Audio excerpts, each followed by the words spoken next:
안녕하세요. 크리스천 영상학교로 연는 심목사입니다. 오늘은 성경적인 치유인가 혹세 몸이라는 쇼인가 라는 제목을 한번 생각해 볼게요. 예전에 제가 귀신을 쫓아냈던 집사님은 기도를 할 때마다 치유될 것을 선포합니다 를 외치곤 했습니다. 그래서 제가 의아해하면서 왜 그렇게 기도하냐고 물어보니 이름만 되면 알만한 어느 치유 은사자의 집회에 참석했는데 그렇게 기도해야 치유가 된다고 해서 따라하고 있다고 하더라고요. 자, 믿음의 기도는 병든 자를 낫게 한다는 성경 말씀에 의지해서 그렇게 기도하면 치유가 된다고 생각하는 모양입니다. 그러나 믿음이라는 것이 큰 소리를 외친다고 해서 생기는 게 아니죠. 자, 믿음은 자기 확신이 아니라 하나님이 주시는 선물이에요. 은사입니다. 선물은 희생적인 신앙행위나 자신의 의로 생기는 게 아니라 오랜 기도의 강을 건너가야 얻어지는 하나님의 선물입니다. 그러므로 특정한 용어로 기도한다고 응답이 오고 치유가 내려오는 것은 아닙니다. 그러나 아쉽게도 우리 주변에는 무엇이 잘못된 것인지 알지 못하고 분위기에 휩쓸려 다니는 이들이 널려 있습니다. 문제는 그렇게 치유가 된다면 저 역시 할 말이 없겠죠. 그러나 불치병이 낫는 역사가 일어나지 않는다면 잘못된 것이 아니겠어요? 그 집사도 치유가 되지 않았기에 결국 저를 찾아오게 된 것이죠. 지금도 기도원이나 교회에서 치유 은사가 있다는 사람들이 치유 집회를 열어 수많은 사람들에게 안수 기도를 하고 있습니다. 치유를 받았다고 주장하는 사람들이 있긴 하지만 그들의 말을 객관적으로 믿기가 참 어려워요. 그런 집회에서 치유받았다고 주장하는 사람들이 누구나 입이 벌릴 만한 불치병이 낫고 장애자들이 온전케 되는 기적적인 사건이 아닙니다. 말하자면 의사들이 인정해 주지는 그런 게 아니고 자신들이 그랬다라고 주장하는 것을 홍보해서 알리고 있는 중이죠.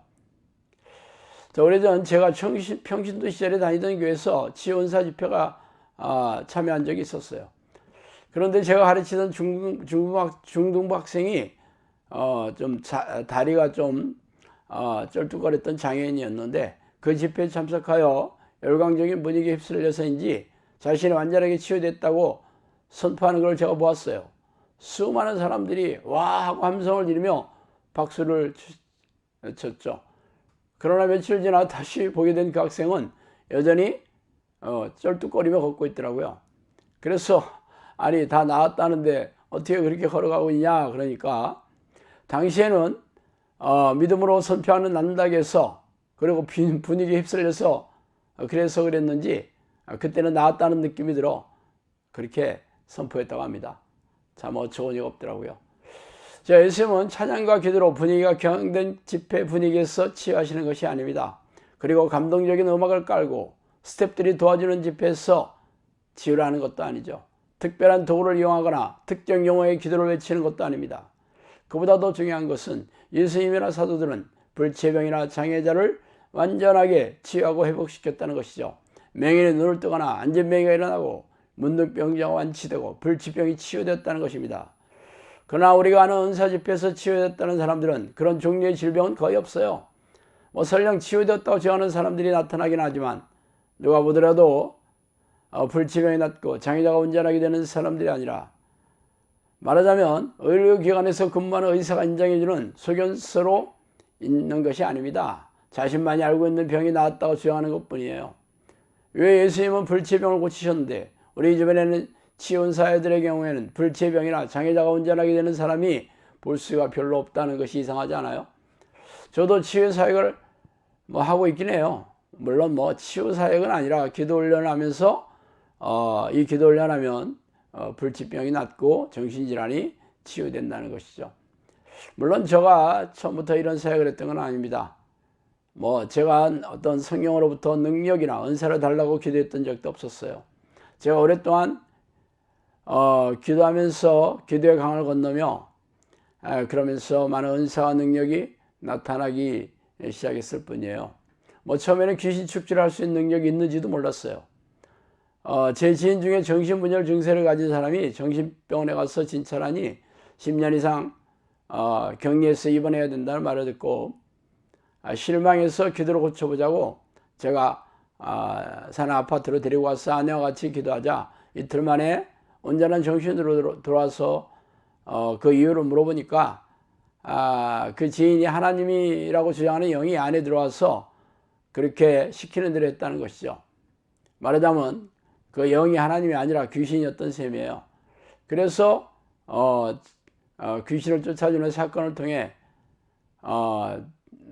저에게 귀신 축사의 능력이 있다는 것을 알게 되었고, 그 후로 소문이 나서 아름아름 찾아온 사람들에게 귀신을 쫓아주는 일을 하게 되었다는 것입니다. 치유의 사역도 이와 유사해요. 제 제자가 아주 비행기가 막 뜨는 큰 소리가 들리는 그 이명으로 고통스러워했는데, 여러 병원에 가니까 이 병이 치유가 안 된다는 말을 듣고 실망했던 차에 제가 기도해주고 나서 그 병이 싹 없어졌어요. 그래서 그때부터 그 제자가 이 기도로 고쳐졌다, 그렇게 인정을 할 수밖에 없었죠. 그리고 나서 병원에서 치유가 어려운 고질병 환자들을 기도로 제가 치유하고 있는 중입니다.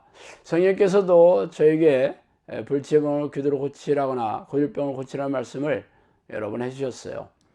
말하자면 치유의 능력을 또 주었다, 귀신을 쫓아내는 능력도 주었다, 그렇게 말씀하셨죠. 그래서 저는 그런 기도의 능력이 있다 하더라도 치유 집회를 열거나 많은 사람들에게 제 이름을 알리는 그러한 일을 별로 하지 않겠다, 그런 일을 하지 않겠다고 결심했어요. 이러한 능력은 하나님으로부터 온 것이므로 하나님께 영광을 돌리지 않는다면 거도가 쉽게 뻔하기 때문이죠.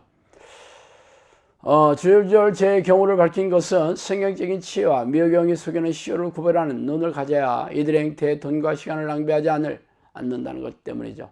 성경적인 치유는 병원에서 고치기 어려운 고질병이나 불치병을 고치는 것입니다. 그냥 기도로 낫는 것이에요. 치유를 원하는 사람도 믿음이 있어야지만 기도하는 사람이 성령이 함께 하시는 그런 기도의 강을 오랫동안 건너온 증거로서 기도로서 고질병을 고치는 능력이 드러나야 하는 것입니다. 그러므로 빠른 찬양과 통성기도로서 집회 분위기를 달굴 필요도 없고 특정한 기도 용어를 큰 소리로 외칠 필요도 없습니다. 은사 치유자가 안수를 해야 치유되는 것도 아니고 특정한 장소나 시간에 맞춰 기도를 받을 필요도 없습니다. 예수님을 찾아온 스로보니 교회는 귀신 들린 자신의 딸이 멀리 떨어진 집에 있었지만 예수님께서 순식간에 쫓아냈으며 하인의 질병 때문에 찾아온 백부장도 예수님의 허락이 떨어지자 집에 누워있던 하인이 나았잖아요. 이렇게 하나님의 능력은 시간과 공간을 초월해서 능력을 발휘하고 있습니다. 특정한 장소에서 특정한 용어에 기도를 하거나 특정한 분위기 혹은 특정한 조건을 갖춰야 한다면 이는 하나님의 능력이 아니라 보여주기 위한 쇼이죠. 그런 능력이 일어났다 하더라도 성령의 능력이 아니라 미혹의 영이 속이는 그런 쇼에 불과합니다. 그래서 무당이나 절에서 중들도 병이 낫는 이유예요. 이게 성령이 아니잖아요. 다 귀신들이에요. 그러므로 치유가 있다 하더라도 분별을 잘해서 성령의 능력인지 귀신이 신비는 현상인지를 잘 알아야 됩니다.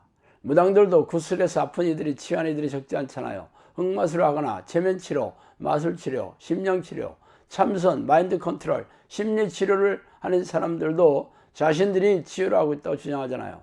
악령들은 전지전능한 하나님의 치유 능력을 따라오지는 못하지만 교묘하게 사람을 속이거나 또 나름대로 치유 능력이 전혀 없는 것은 아닙니다. 그러므로 이들의 목적은 이런 현상을 이용해서 생명과 영혼을 사냥해 지옥으로 끌고 갈 동반자를 모으는 것이에요. 하나님과 아무런 상관이 없는 사람들이야 우리야 상관할 바가 아니지만 적어도 크리스천들이 하나님의 능력을 받아 치유를 한다면 과연 하나님의 능력인지 아닌지를 분별하는 눈을 가져야 할 것입니다. 그래서 악한 영에 속거나 악한 사람에게 휘둘리는 그런 불행에 빠지는 일이 없어야겠죠. 성령의 능력으로 치유 은사를 받아 치유를 한다면 다른 조건이 필요 없습니다. 치유를 받는 사람의 기도와 믿음만 있으면 고질병이 낫고 불치병이 치유됩니다. 특정한 장소나 시간, 조건, 분위기를 띄우는 집회, 도와주는 스텝, 특정한 행위나 특정한 기도를 요구한다면 하나님과 상관없는 혹세무민하는 시효라고 보시면 됩니다. 시효는 누군가에게 보여주는 것을 즐기며 자신의 의를 드러내고자 하는 행위잖아요. 그리고 이들의 특징은 전부 돈을 많이 바란다는 거죠. 저를 찾아온 어떤 분은 1시간 기도하면 뭐 15만 원인가 그렇게 받았다 합니다.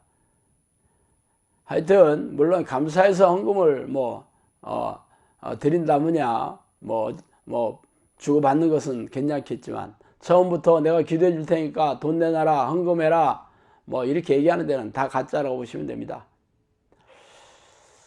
이들은 이런 능력을 통해 돈을 벌고 유명세를 타고 부와 명예를 얻기 위한 그런 목적으로 하는 것을 잘 분별해야겠습니다. 자, 오늘 여기까지 하겠습니다. 감사합니다.